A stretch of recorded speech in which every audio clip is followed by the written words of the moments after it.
Segundo Reis, capítulo 3, eu quero ler 3 versículos, 16, 17 e 18.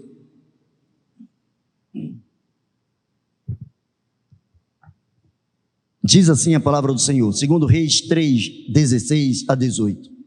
E disse, assim diz o Senhor, fazei neste vale muitas covas, porque assim diz o Senhor, não vereis vento, não vereis chuva, todavia este vale se encherá de tanta água, que bebereis vós, o vosso gado, os vossos animais. E se ainda isto é pouco aos olhos do Senhor, também ele entregará os moabitas nas vossas mãos. Se isto também é pouco aos olhos do Senhor, ele também entregará os moabitas nas vossas mãos. Pai, em nome de Jesus, muito obrigado, Senhor, pela tua fidelidade.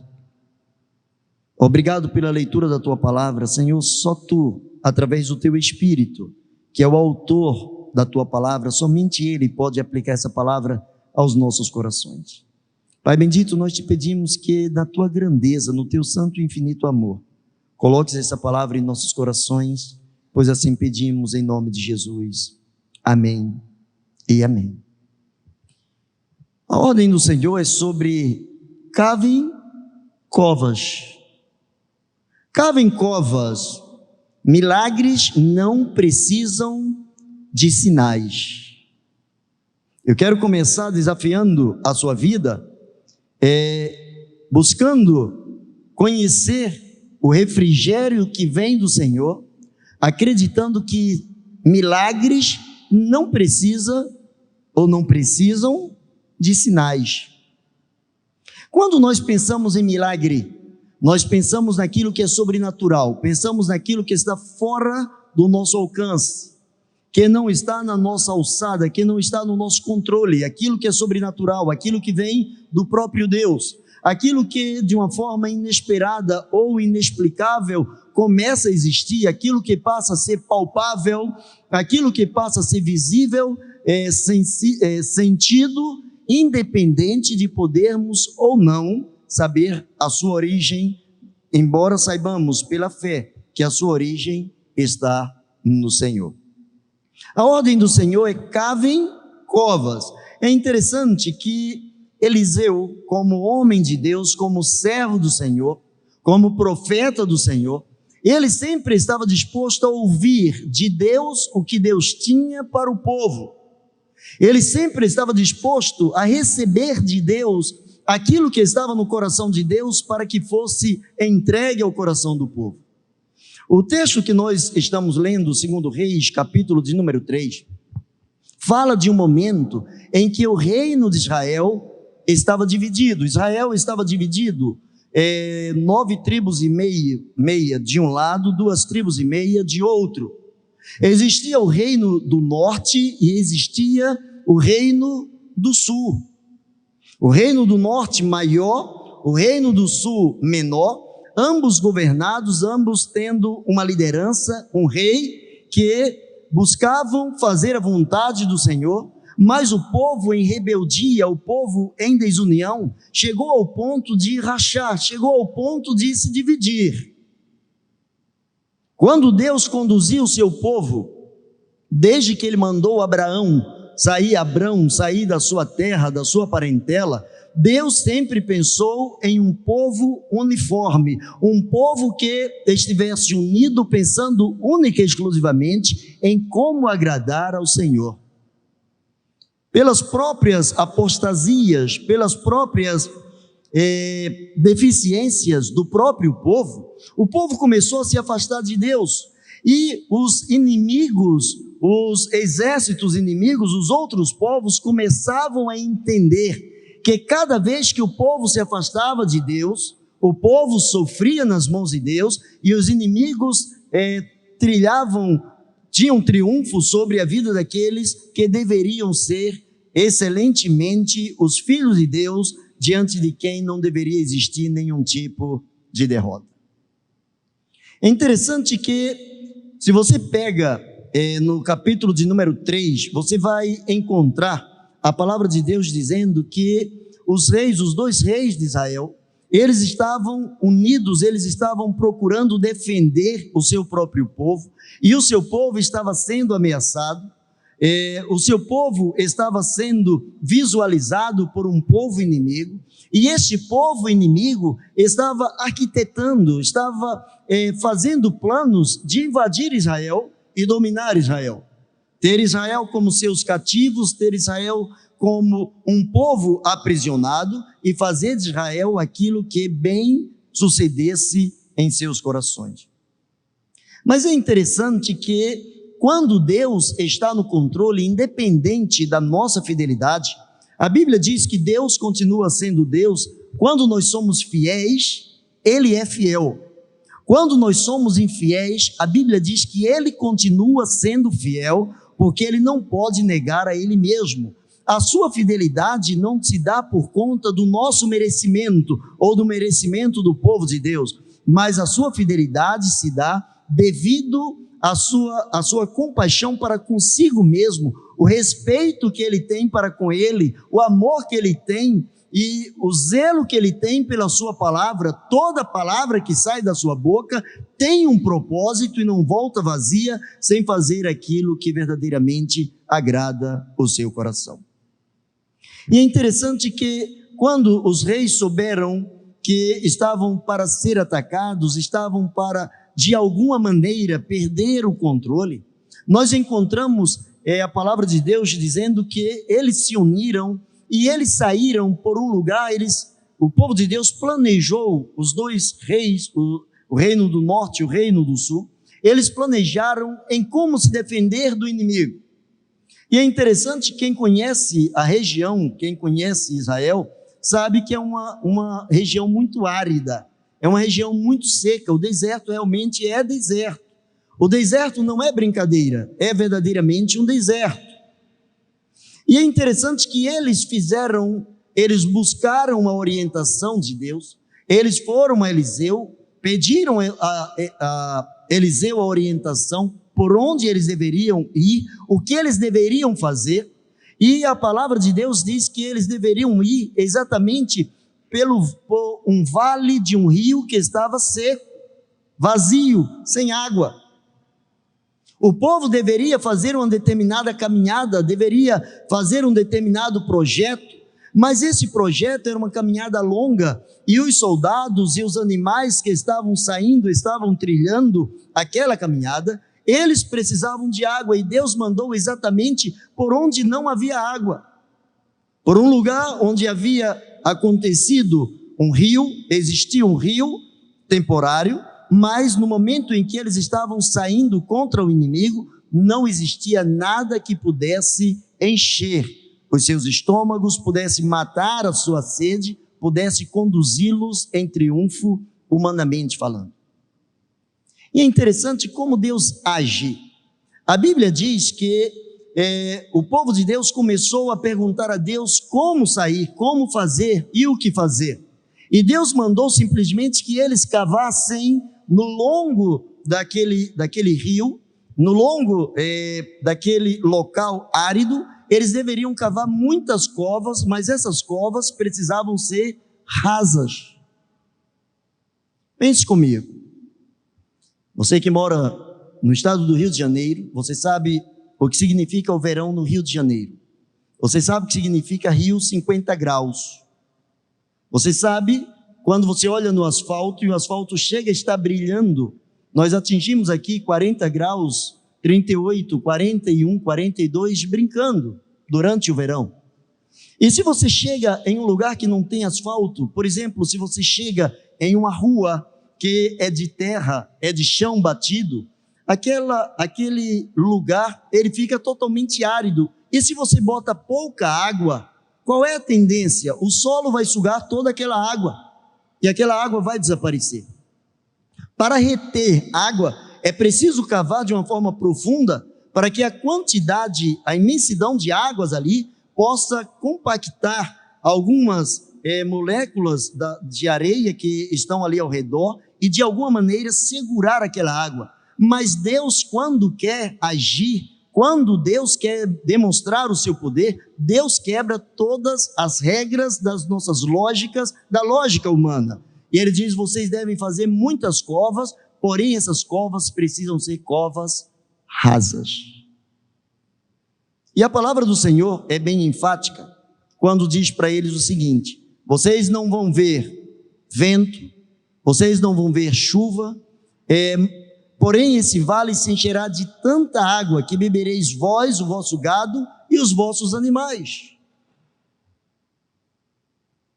Se eles cavassem covas profundas e de repente Deus mandasse uma chuva torrencial, a lógica diria que aquela água inundaria aqueles reservatórios, aquelas covas, aqueles buracos, e naturalmente eles teriam água para abastecer suas necessidades, bem como dos seus animais. Mas é interessante que Deus diz: não, vocês vão fazer covas rasas. E os homens fizeram várias covas rasas, e diz a palavra de Deus que não houve vento, diz a palavra de Deus que não houve chuva, diz a palavra de Deus que não houve nenhuma manifestação natural de um processo que pudesse encher aquelas covas de água, e diz a palavra de Deus que a água começou a brotar. As covas ficaram cheias. As covas estavam repletas, embora rasas, repletas de água, e essas águas não escorriam. E os homens bebiam, e o gado também bebia, os seus animais bebiam, porque a água começou a brotar por orientação do próprio Deus. No leito de um rio seco e vazio, sem esperança, Deus orienta que sejam cavadas várias covas, pois ele se predispõe a enchê-las sem que haja sinais aparentes. Milagres não precisam de sinais. Quem crê no poder de Deus, quem crê no milagre que Deus pode operar e quer operar, não precisa de sinais.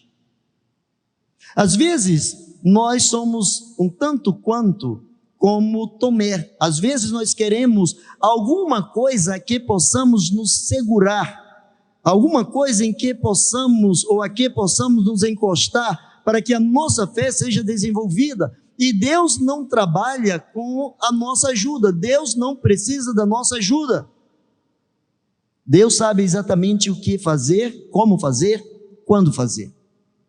E diz a palavra de Deus que Deus mandou que eles cavassem covas rasas. Eles cavaram, e quando eles cavaram essas covas rasas, eles beberam da água, eles se satisfizeram. Mas aí vem exatamente o poder de Deus contra a vida dos inimigos, contra a vida daqueles que se levantam contra um povo que crê no poder de Deus, no milagre realizado pelo nome do próprio Deus, ou em nome do próprio Deus. E a Bíblia diz que de manhã, quando o sol começou a surgir, o sol começou a se levantar, aquelas águas, elas serviam como que espelho. E quando o sol começou a subir, os inimigos começaram a olhar para aquelas águas, e a coloração do sol fez com que eles vissem a água como se fossem várias poças de sangue. E deu ao inimigo o entendimento de que o próprio exército de Israel, um contra o outro, eles se degladiaram, eles se feriram, eles se mataram, e portanto agora existiam várias poças de sangue dos seus soldados, e agora eles tinham como entrar em Israel, saquear Israel e deter aqueles que porventura estivessem vivos. E quando o inimigo desce, quando o inimigo vai em busca de Israel, quando eles vão em direção às poças de sangue, eles descobrem que verdadeiramente não são poças de sangue, mas são a manifestação do poder de Deus. É a realização do poder de Deus em pequenas poças d'água, confundindo o entendimento do inimigo, salvando o seu povo, dando ao seu povo a libertação, dando ao seu povo a segurança de andar na presença do Senhor. Ele diz: vocês não vão ver ventos, eu não vou trabalhar com sinais aparentes. Muitas vezes nós precisamos, pela nossa fragilidade, de algum tipo de sinal. Eu gosto de orar ao Senhor pedindo sinais. Mas o milagre, ele não precisa de sinais. Eu gosto de orar pedindo sinais ao Senhor, não por duvidar de Deus, mas por duvidar de mim mesmo. Que quando eu peço a Deus um determinado sinal e Deus me dá, aí pode chover canivete. Se Deus já deu um sinal, aquilo vai acontecer. Deus vela pela sua palavra. Ele diz que toda palavra que sair da sua boca não volta para si vazia, mas fará aquilo que Ele apraz, aquilo que Ele agrada, aquilo que alegra o seu coração. Mas nós estamos falando de milagres, nós estamos falando de coisas sobrenaturais, e para que Deus revele o seu sobrenatural, nós não precisamos de sinais aparentes. Ele diz: olha, vocês não vão ver ventos, não vai existir sinais aparentes, brisas refrescantes. Vocês podem estar em agonia, eu não vou mandar para vocês uma brisa refrescante para que vocês não estejam se apegando àquilo que vocês estão vendo. A igreja do Senhor, durante todo o tempo, desde que Jesus instituiu a igreja, desde que Deus instituiu as tribos em Israel, desde que Deus chamou Abrão para formar dele e dos seus descendentes uma grande nação, Deus o fez com um grande propósito de revelar-se cada vez mais ao seu povo. Deus tem prazer em mostrar ao seu povo o seu poder, os seus milagres. Por que muitas pessoas hoje não vivem verdadeiros milagres? A Bíblia diz que sem fé é impossível agradar a Deus. Sem fé é impossível agradar a Deus. Quando nós cremos por conta do poder dele e não por conta dos nossos merecimentos. Não existiriam naquela situação nenhuma poeira que pudesse revelar o poder de Deus. De repente um rodamuinho, de repente um forte vento, nada. Ele disse: vocês não vão ver ventos, vocês não vão ver nada que possa levar vocês a crerem de uma forma muito mais precisa, a não ser que vocês estejam dispostos a acreditarem firmemente naquilo que saiu da minha boca, através da boca do profeta. O povo de Deus, durante todo o tempo, desde que o mundo é mundo, desde que o homem existe, o homem sempre precisou de uma palavra profética, de um homem cujo coração esteja nas mãos de Deus, de um profeta. Há muitas pessoas hoje, em todos os lugares, em todas as denominações, em todas as religiões, que se dizem que se fazem profetas, mas que não são. Mas existem homens, mulheres, pessoas que são boca de Deus aqui na terra, pessoas que realmente falam daquilo que Deus revela ao seu coração, mas Deus fala, o segredo de Deus está para aqueles que o amam, segundo a palavra de Deus.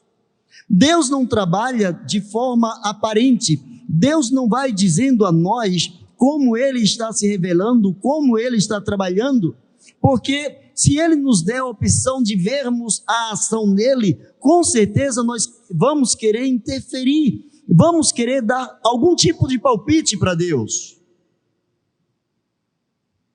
Você já observou que primeiro Deus fez toda a criação, por último, Deus fez a raça humana? Com certeza, se Deus tivesse feito o homem, e Deus o faria com a mesma propriedade, Deus o faria com os mesmos direitos, Deus o faria como Senhor sobre toda a criação, Deus o faria com livre-arbítrio, como sempre Deus ofereceu a esse homem, possivelmente Deus teria uma grande dificuldade em completar a sua criação, porque o homem gostaria e daria os seus palpites. Nós somos catedráticos em tentar dizer a Deus como Deus deve agir na nossa vida. Por vezes nós chegamos diante de Deus e apresentamos um relatório, um nada consta. Por vezes chegamos diante de Deus como que a suplicar alguma coisa e ao mesmo tempo como que a forçar Deus a nos dar devido aos nossos merecimentos. Senhor, eu sou alguém que ora o tempo todo. Senhor, eu sou alguém que busca a Tua palavra. Senhor, eu sou alguém que depende. E Deus não conhece o nosso coração. Deus não sabe que nós somos tais pessoas? Deus não sabe o que acontece conosco? Deus perdeu o controle sobre nossas vidas? A resposta será esmagadoramente não. Deus não perdeu o controle sobre a nossa vida. Não precisamos apresentar a Deus quem nós somos. Ele já nos conhece. Precisamos que Deus nos apresente quem Ele é, pelo seu poder.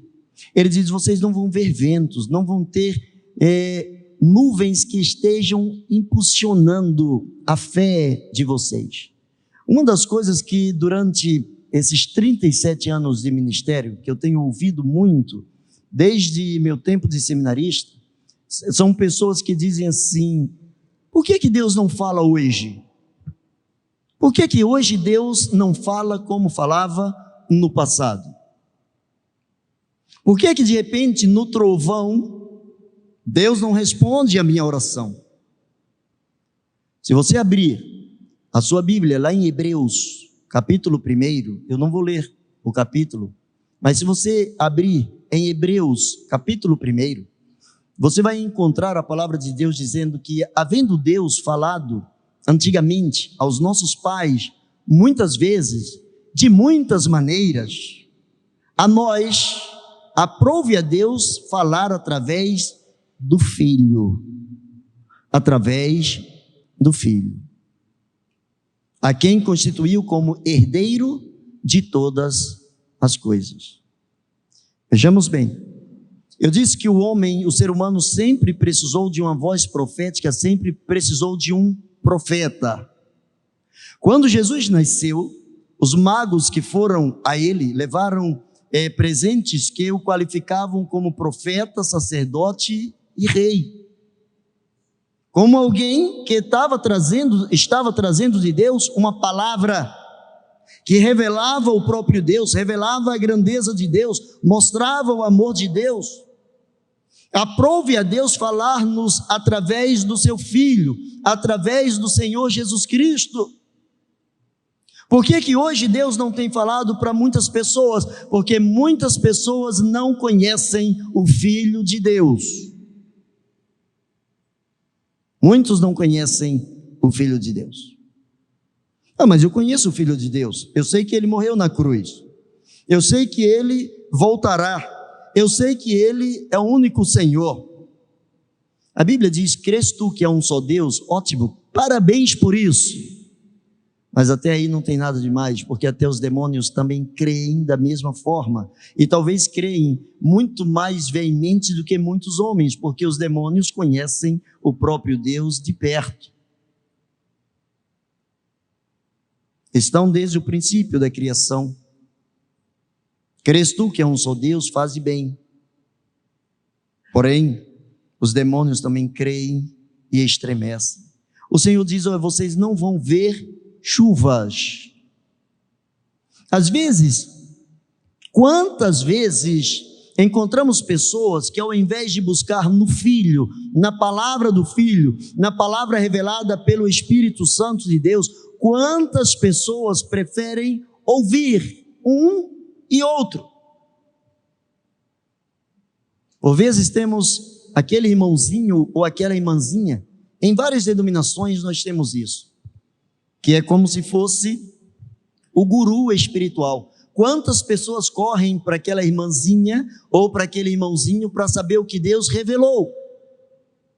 E aí, à medida em que nós fazemos isso, nós estamos querendo ver sinais de que Deus estará agindo. Nós não acreditamos na própria palavra do Senhor, que diz que agora nenhuma barreira há entre nós e o próprio Deus.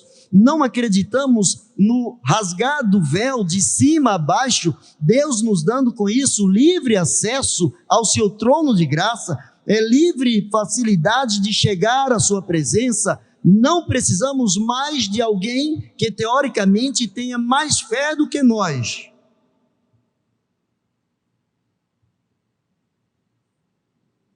Jesus era alguém excepcional, de modo que ele qualificou a fé. Quando ele quantificou a fé, ele levou para a menor das sementes. Ele disse: se alguém tiver fé do tamanho de um grão de mostarda fará sinais, maravilhas, prodígios. Já para que ninguém diga, minha fé é muito pequena.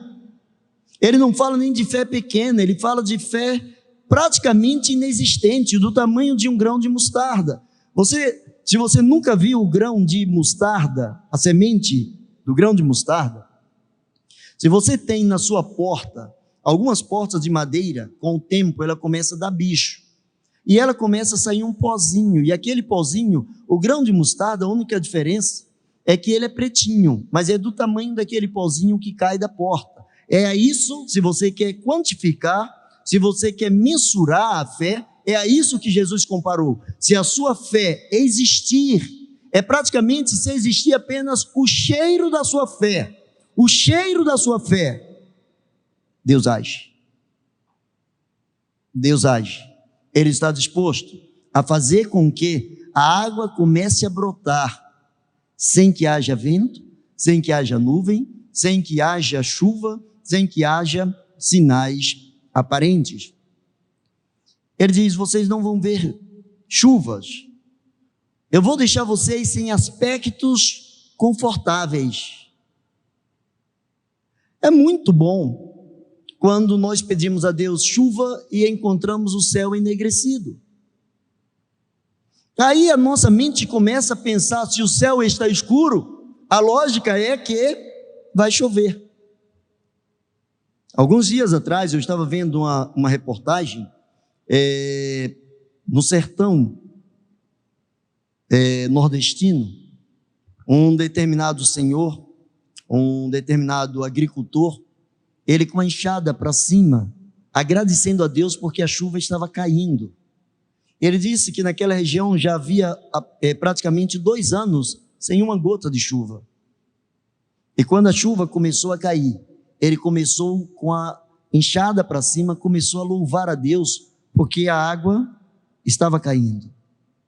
E na cabeça dele, se a água caiu, a chuva, a terra vai produzir.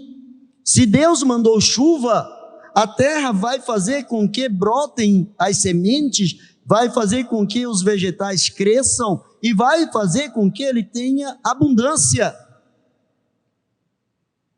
A palavra de Deus diz, cavem covas rasas.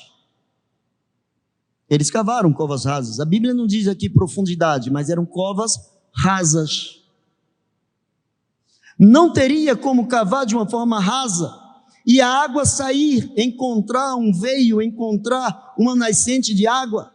Se a água estivesse, a flor do solo, estivesse no topo, naturalmente não precisava cavar nada, a água surgiria. Mas ele diz, cavem covas rasas, façam aquilo que eu estou mandando e o restante é comigo. Os homens cavaram as covas rasas e eles começaram a ver as covas de baixo para cima começar a se encherem de águas, porque as águas, elas geram vidas. Água é símbolo de vida, tanto na Bíblia quanto na ciência. A ciência diz que a vida começou dentro da água. O ser humano nasce dentro da água. Jesus diz que é preciso nascer da água e do Espírito. Jesus disse, eu sou a água viva. Cavem covas rasas e eu começarei a brotar na vida de vocês. Apenas deem espaço. Cavar covas rasas é dar espaço para que a dimensão do poder de Deus se manifeste em nossas vidas. É apenas vasculhar, retirar de cima das nossas vidas aquilo que não agrada a Deus.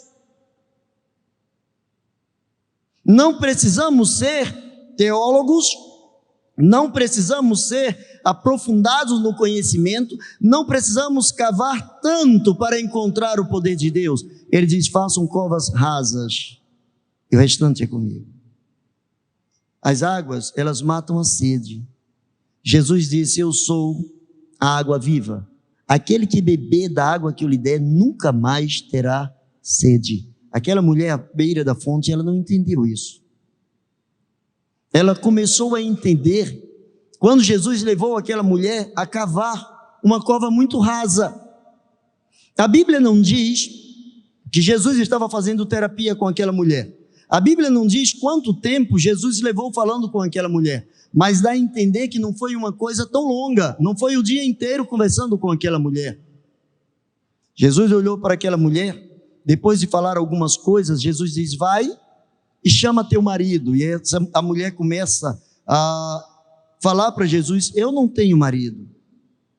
Aquela mulher, ela cavou uma cova rasa, ela apenas tirou, ela abriu um espaço, tirou um pouquinho de terra, para que a água começasse a brotar na sua vida. Ela disse: eu não tenho marido. Jesus disse: agora você foi verdadeira. Jesus não perguntou quais eram os nomes dos ex-maridos. Jesus não perguntou o nome do atual companheiro, pelo menos a Bíblia não revela isso. Jesus disse: isso você disse com verdade, porque você já teve 5 maridos.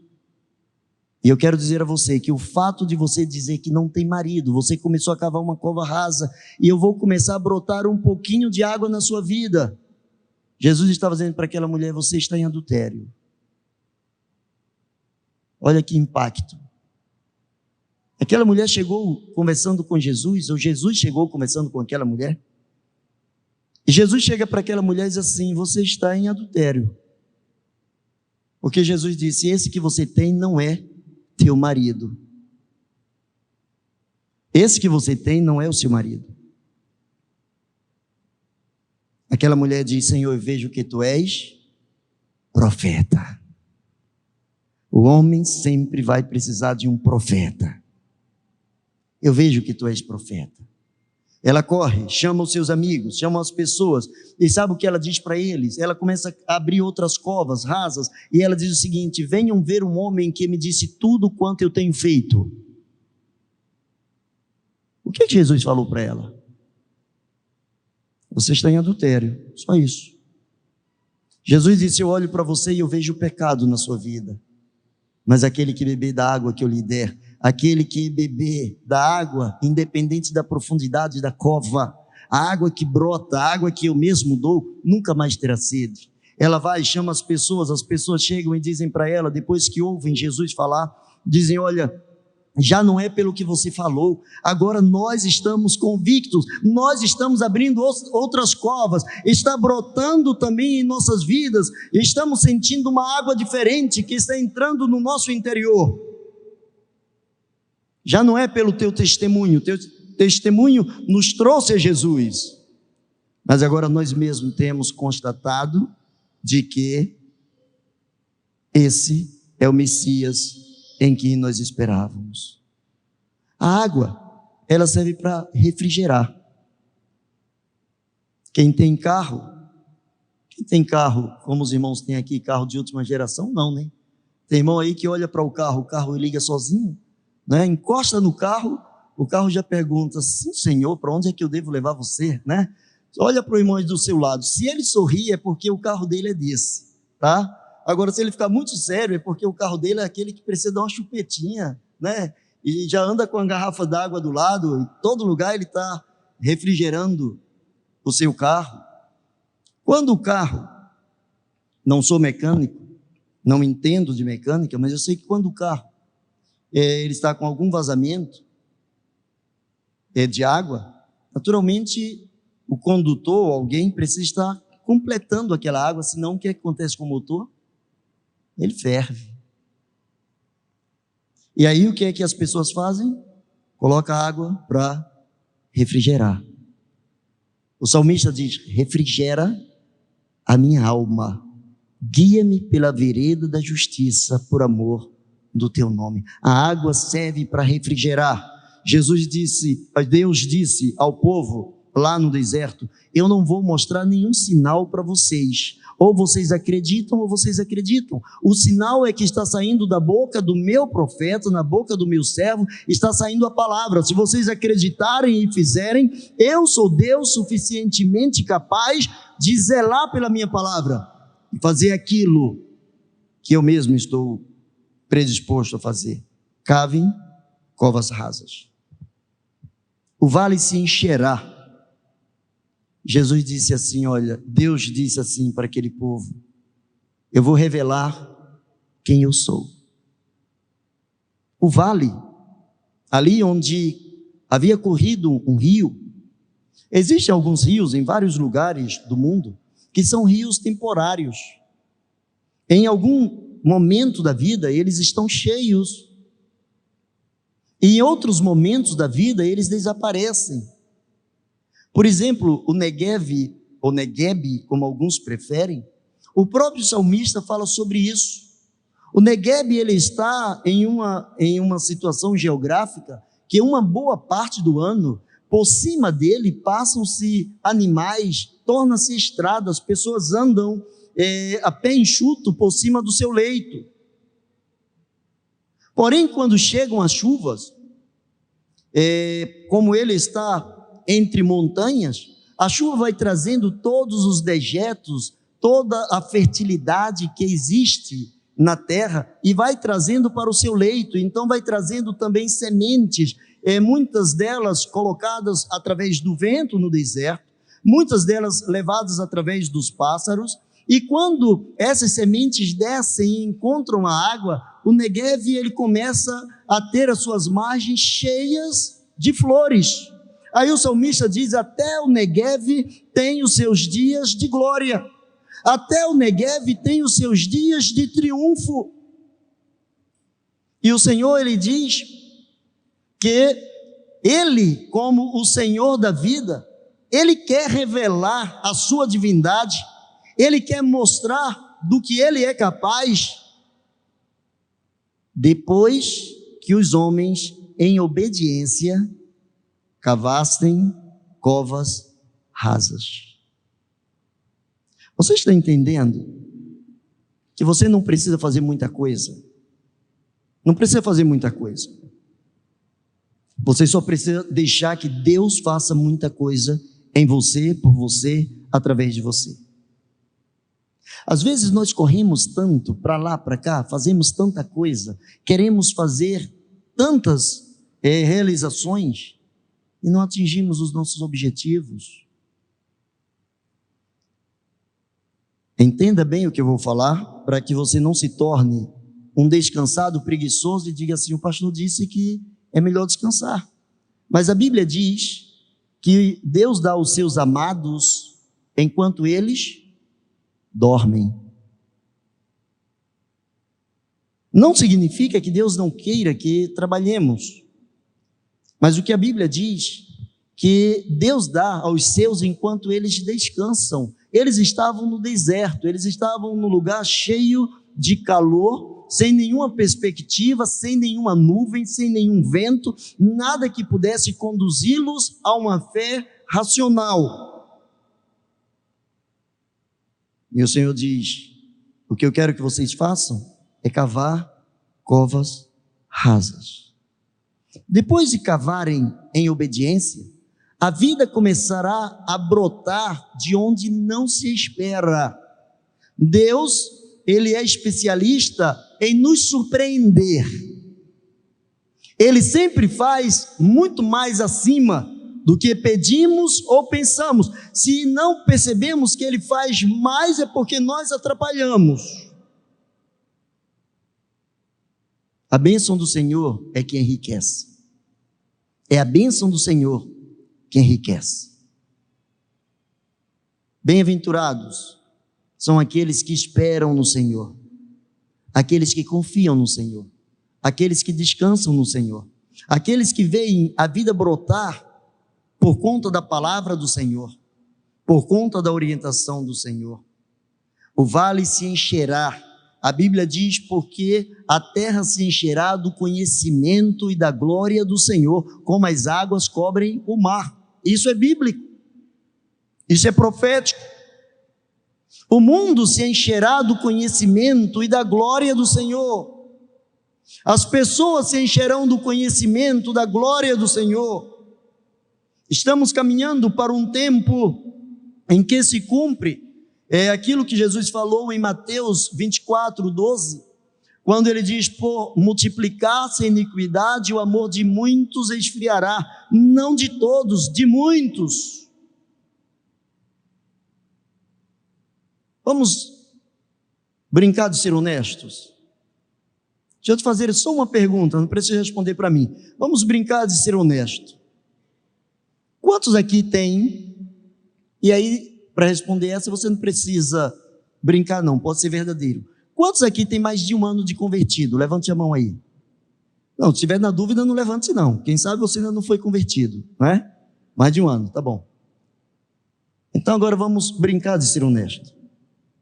Teve algum momento na sua vida que você foi melhor no seu relacionamento com Deus do que nos dias atuais? Não precisa fazer assim, nem só para você refletir. Então vai aqui uma palavra profética. Se em algum momento da sua vida você foi melhor do que o que você é hoje, se eu fui melhor do que o que eu sou hoje, pasmem, o meu e o seu amor esfriaram.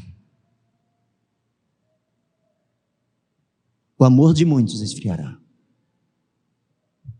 Se hoje eu sou menos do que o que eu já fui em algum momento na minha vida, o meu amor por Jesus esfriou. Eu posso não querer admitir, mas é a pura verdade, é bíblico. É bíblico. Se o que eu sou, quem eu sou, revela menos do que quem eu fui, eu tive um decréscimo. Se eu tive um decréscimo, o meu amor pelo Senhor esfriou.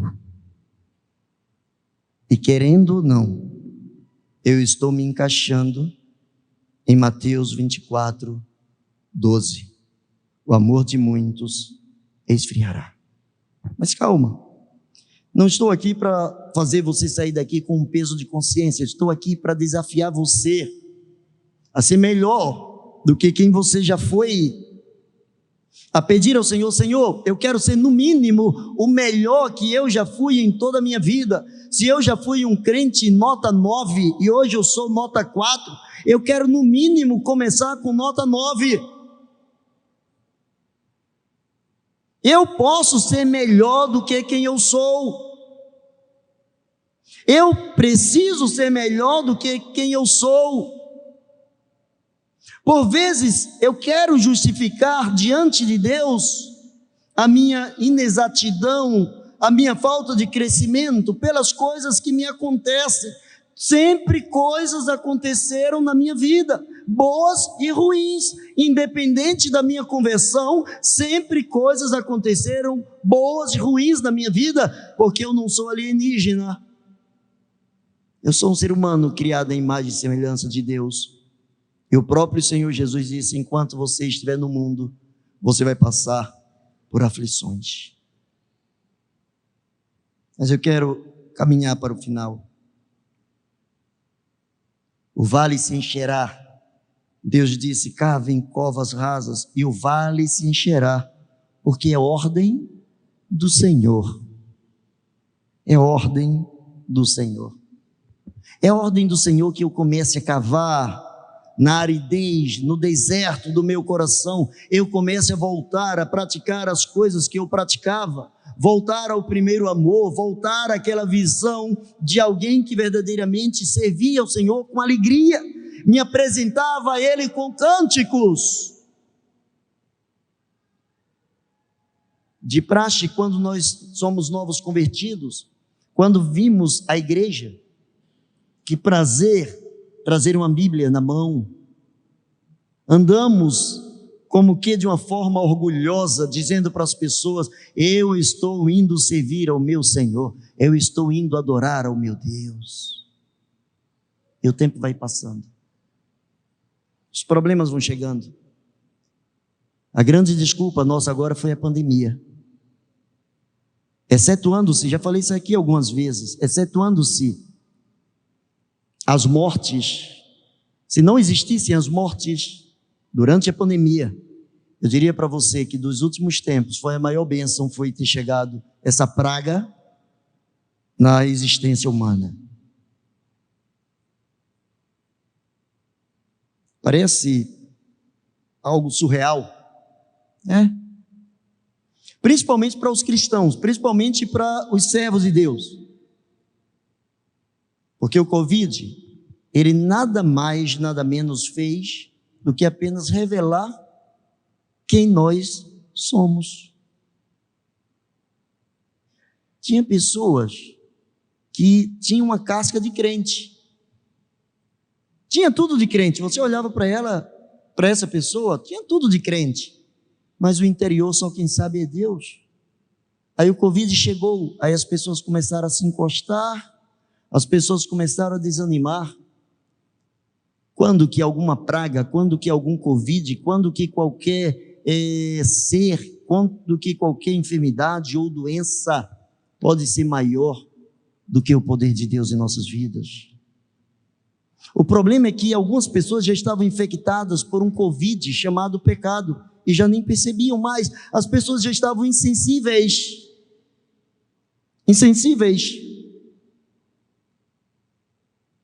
Eu fui pastor de uma igreja, não vou revelar o nome, que com certeza alguns podem estar ouvindo do lado de lá, mas quem é da igreja vai saber quem é a igreja. E quando eu cheguei na cidade, o apelido da igreja, com todo respeito aos irmãos católicos, o apelido da igreja eram os católicos mansos. Quando eu cheguei lá, me disseram, olha, a igreja aqui é reconhecida como os católicos mansos. Eu disse, mas eu sou um católico brabo. Eu faço questão de ser brabo. Por que é manso? Que a única diferença é porque na casa dos crentes não tem imagens de escultura. Mas tudo os irmãos podem fazer. Eu olhei para aquilo e disse, Senhor, eu não te pedi para ser pastor, pelo contrário, te pedi para não ser pastor. Te pedi para não pastorear essa igreja, aí você me traz para essa igreja e ainda me dá de brinde um prêmio de ser qualificado como alguém que vive, está numa comunidade que vive ao seu bel prazer. Eu me lembro que, eu não sei se hoje eu faria, hoje de repente eu levaria uma granada e soltaria em cima dos irmãos, né? Mataria mais rápido, a tecnologia aumentou, seria mais fácil me ver livre de alguns irmãos, mas na época eu tive uma iluminação e deu certo. Eu me camuflei naquela época, ainda não era tão pouca telha, mas eu usei uma roupa de soldado camuflada, pedi emprestado, só que ao mesmo tempo eu fui para frente de uma danceteria, porque os irmãos iam para a igreja quando terminava o culto, a juventude todinha ia para a danceteria, e era o maior desfile, as irmãs, cada roupa linda, para a danceteria, ia para a igreja, nem suava a roupa, porque a roupa da festa estava em casa, os rapazes também. E quando eu soube daquilo, ao invés de eu ficar manso, eu fiquei brabo, e eu fiquei chateado. E olha, não me queira ver chateado. Teve um irmão nessa igreja que uma vez disse assim, eu queria te ver chateado. Eu digo, que coisa mais infantil, não queira ver não, porque quem viu só viu uma vez e desistiu. Tem horas que eu estou chateado comigo, eu saio de perto de mim, eu não me aguento chateado. Porque eu chateado vou fazer coisa que você nem espera. Eu tirei uma de bêbado e deitei na frente da danceteria. Deitei lá como se fosse um bêbado com roupa de militar. Olha que contraste. Um militar bêbado ali. E interessante que as pessoas entravam e não me percebiam, até porque jamais esperariam que o pastor estivesse deitado numa calçada, anotando o nome de quem entrava na danceteria. E eu fui anotando e anotava a roupa. E fui pegando todos os detalhes que eu pude. Isso num domingo depois do culto, porque no sábado eu teria uma reunião com os irmãos. E eu cheguei na reunião e perguntei assim, fulano, fulana, onde você estava exatamente tal hora, depois do culto? E cada um, pastor, eu estava em casa. E eu olhando assim, meu Deus, me segura, para não te chamar esse irmão de algumas palavras que vinham assim na boca, aquelas coisas confortáveis, você conhece? Quando a gente está chateado. Tem um amigo meu que diz que quando a gente está com muita dor, por exemplo, dá uma topada, só tem duas coisas que cura a dor, ou o nome de Jesus ou o palavrão. E ele diz, na minha boca sempre vem a segunda opção. E eu já estava com a segunda opção aqui. Eu digo, Senhor, não é possível. E quando eu vi que as pessoas não se dobravam, mas continuavam mentindo, eu pedi licença, saí, fui em uma sala, me vesti novamente e me apresentei a eles daquela forma. E aí veio aquela surpresa, porque aí eles ligaram a imagem ao fato. E eu disse, eu vi vocês. Esse bêbado que estava ali, era eu estava anotando, você descrevia as roupas, escrevia a hora que entrou, a hora que saiu, e naturalmente eu disse, irmãos, vamos fazer o seguinte, a partir de hoje eu sou um católico brabo, nenhum de vocês tem mais nenhuma parte, nenhum ministério da igreja, a igreja agora vai ser o seguinte, eu toco violão, eu prego, até Deus mandar outras pessoas, mas vocês do jeito que estão, não têm condições. Eu passei 2 anos, não foram 2 meses, sem ver uma conversão. Sem ver uma conversão.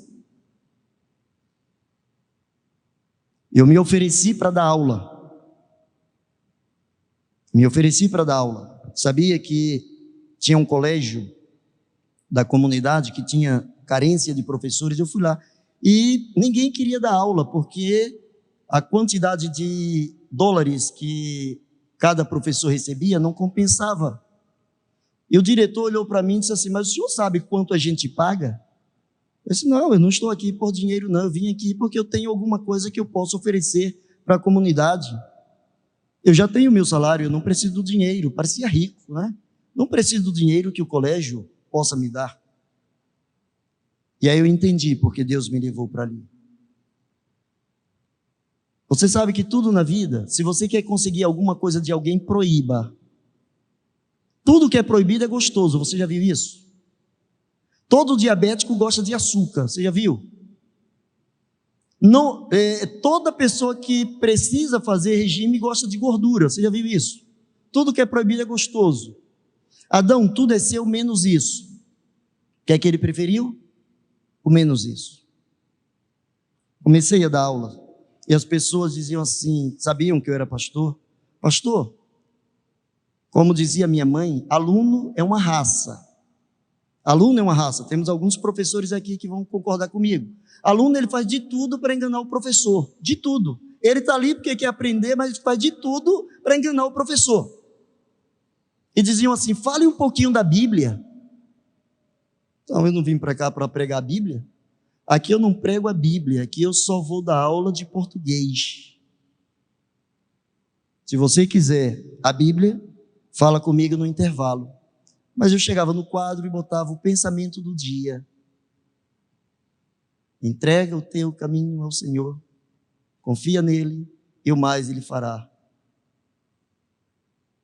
De quem é isso?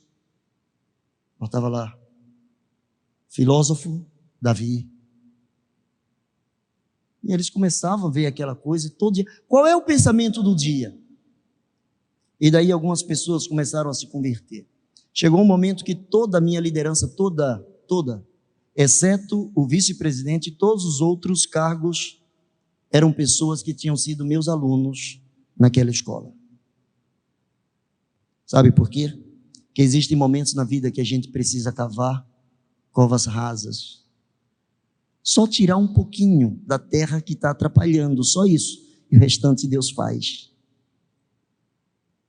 Quando a gente começa a cavar covas rasas, Deus faz com que a água brote. Ele poderia brotar, fazer brotar sem cavar nada, mas Ele só faz brotar a água depois que Ele vê a minha obediência, a sua obediência.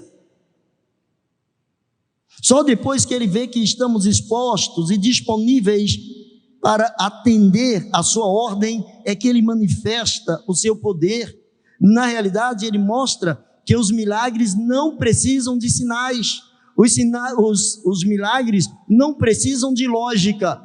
Os milagres só precisam, para existirem, precisam de pessoas que sejam capazes de obedecerem a Deus. Obedecerem a Deus.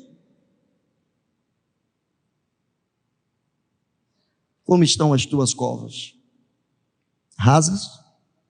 Talvez você está perdendo muito tempo fazendo cova profunda. Talvez está se aprofundando no remorso. Isso não vai te trazer de volta. Você precisa fazer pouca coisa, mas você precisa deixar que Deus faça muita coisa nessa terra árida chamada seu coração. Para concluir, o maior triunfo da fé é aquietar-se e saber que Ele é Deus. Não é isso que Ele manda? Aquietai-vos e sabei que eu sou Deus. Mas eu preciso fazer alguma coisa. Precisa? Quer fazer alguma coisa? Aquieta-te. Ah, mas além de aquietar, o que é que eu vou fazer? Não desinquiete. E depois disso, aquiete. Aquietai-vos e sabei que eu sou Deus. É parar diante do mar vermelho e ouvir Deus falar: aquietai-vos e sabei que eu sou Deus. Mas Deus, atrás vem Faraó, na frente tem uma imensidão de água, o que é que eu vou fazer? Aquietai-vos e sabei que eu sou Deus. Você quer ver milagres acontecerem na sua vida? Cave covas rasas.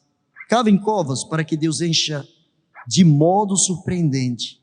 Milagres não precisam de sinais. Homens precisam de milagres. Homens precisam de sinais.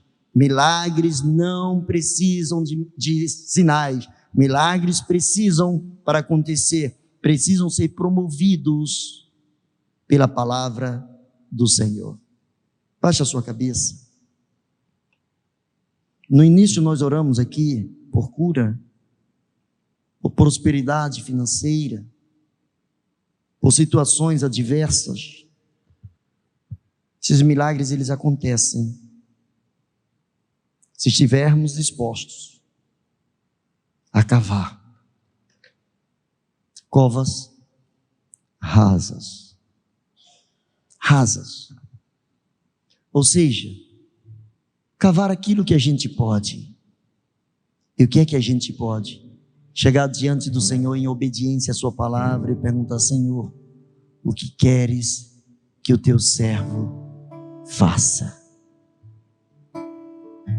Talvez a lógica diz: não faz nada, ninguém te valoriza, ninguém liga para o que você faz. A cova rasa diz: Senhor, o que queres que o teu servo faça? Amado Deus, em nome de Jesus, para a glória e honra do teu santo nome, toma em tuas mãos, Senhor, cada pessoa. Toma em tuas mãos, Senhor, cada servo que neste momento está disposto a cavar covas rasas, mas que está disposto a viver pela fé. Senhor, Tu és o Deus surpreendente, Tu és o Deus que cura, Tu és o Deus da abundância, Tu és o Deus do milagre, Tu és o Deus que traz uma quietude, uma paz que excede todo o nosso entendimento. Em nome de Jesus, nos mostres, ó Deus, o que queres que façamos.